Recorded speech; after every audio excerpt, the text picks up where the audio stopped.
Gaza पर ऐसे भयंकर धमाके हो रहे हैं। गाजा की धरती खून से लाल हो चुकी है। आसमान में मौत के परिंदे मंडरा रहे हैं। चारों तरफ काला धुएं का गुबार। ऐसे में इजराइल कह रहा है कि वो स्थायी युद्ध विराम के लिए तैयार है, लेकिन अब एक बड़ी शर्त इजराइल ने रख दी है हमास पर। हमास से सीधे सीधे हथियार डालने की शर्त। और ये जबकि शांति के दावे किए जा रहे हो, तभी इजराइल के जेट्स गाजा में एक के बाद एक वहां लोगों को, मासूमों को अपना निशाना बना रहे हैं, बम बरसा रहे हैं। ऐसे में सवाल यह है कि यह शांति की ओर बढ़ाया गया गाजा की तरफ एक नया कदम या फिर बर्बादी का नया चैप्टर।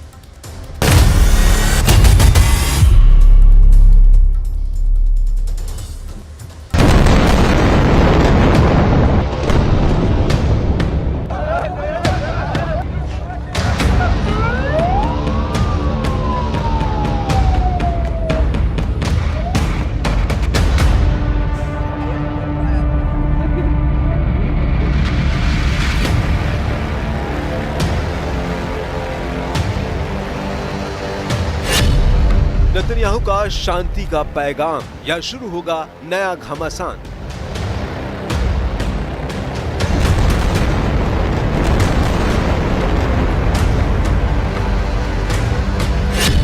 सशर्त सीज फायर की तैयारी या हमास के अंत की बारी।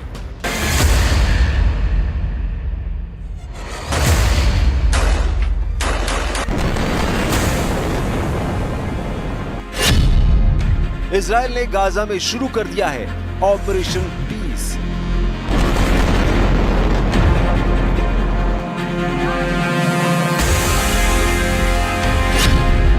क्या गाजा में हमास की बर्बादी का नया चैप्टर शुरू हो चुका है?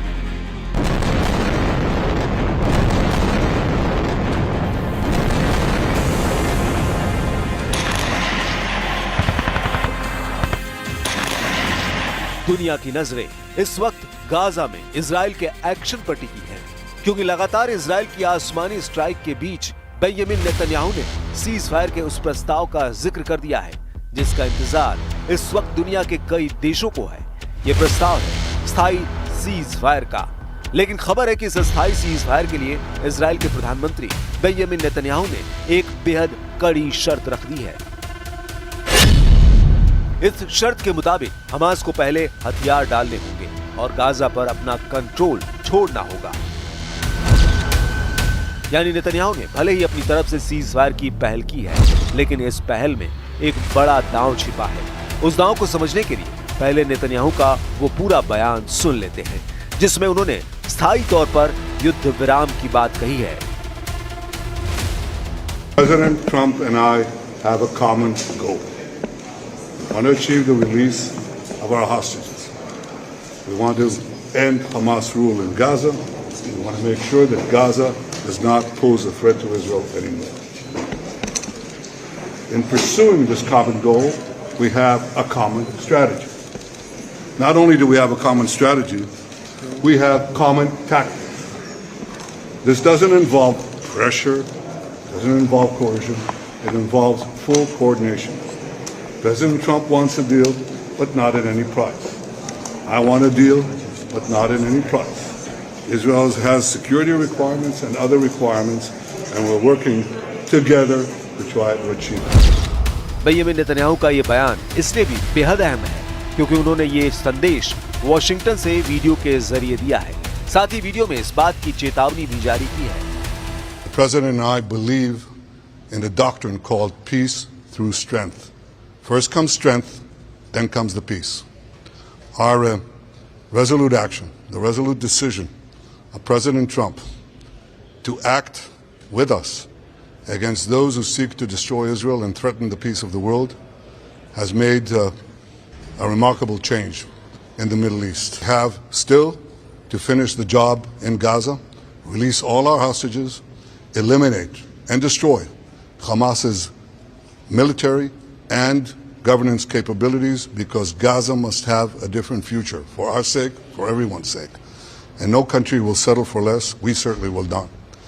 These are all things that I discussed with President Trump. यही नहीं, इस बीच इजराइल के प्रधानमंत्री बेंजामिन नेतन्याहू ने बंधकों की रिहाई के लिए जल्द समझौते की बात भी कही। इजराइल वापसी से ठीक पहले दिए इंटरव्यू में कहा, That's obvious. I mean, we have the right of self-defense at any time, and I think that's widely recognized. I think on these matters, which I always prefer to negotiate not in front of a camera, I think there's a good chance we'll have this ceasefire, and that'll get us closer to the goal that I set from the beginning. Let's get them all back. लेकिन cease fire की कहानी ने उस वक्त नया मोड़ ले लिया जब बेंजामिन नेतन्याहू ने हमास को राक्षस का तमगा दे दिया। We are talking about a 60-day ceasefire in which half the live hostages and half of the deceased hostages would be returned to Israel by these Hamas monsters, you know. And yes, I think we're getting closer to a deal.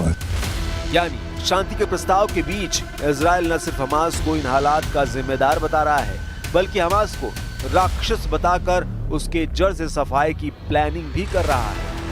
दरअसल Israel अपने नागरिक बंधकों की वापसी के लिए Hamas के साथ डील करना चाहता है। 60 दिन की इस अस्थायी शांति में पहला कदम बंधकों की रिहाई है, लेकिन क्या बंधकों के नाम पर हो रही ये बातचीत वाकई निष्पक्ष है या फिर ये सिर्फ एक रणनीति है जिससे इजराइल को सैन्य बढ़त मिले और हमास को पूरी तरह कुचला जा सके। गाजा में बंधकों से कहीं ज्यादा संख्या उन मासूमों की है जो हर दिन मारे जा रहे हैं, जिनकी आवाज सुनने वाला कोई नहीं। और इन्हीं हालात को समझने के लिए आपको गाजा में जंग की ताजा कहानी को समझना होगा।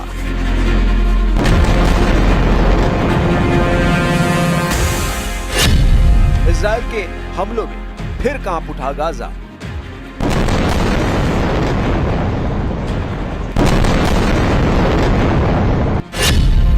आईडीएफ की स्ट्राइक में 80 से ज्यादा फिलिस्तीनियों की मौत।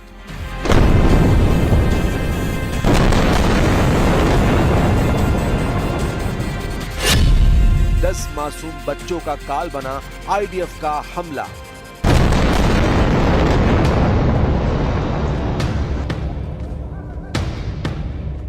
एक तरफ नेतन्याहू दुनिया के सामने अपना शांति संदेश दे रहे हैं, तो दूसरी तरफ गाजा में इजरायली वायुसेना अपना कहर बरपा रही है। आलम यह हो चुका है कि गाजा में अब जंग बच्चों की लाशों और मलबों के बीच लड़ी जा रही है।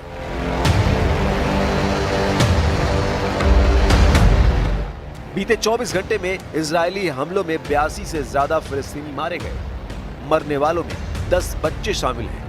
खबर है कि डेर अल बालाह के एक चिकित्सा केंद्र के बाहर लाइन में खड़े 10 मासूम बच्चों को बम से उड़ा दिया गया। अस्पताल अब कब्रगाह में बदल चुके हैं। इजराइल का दावा है कि वो आतंकियों को निशाना बना रहा है, लेकिन बम आम नागरिकों की छाती चीर रहे हैं।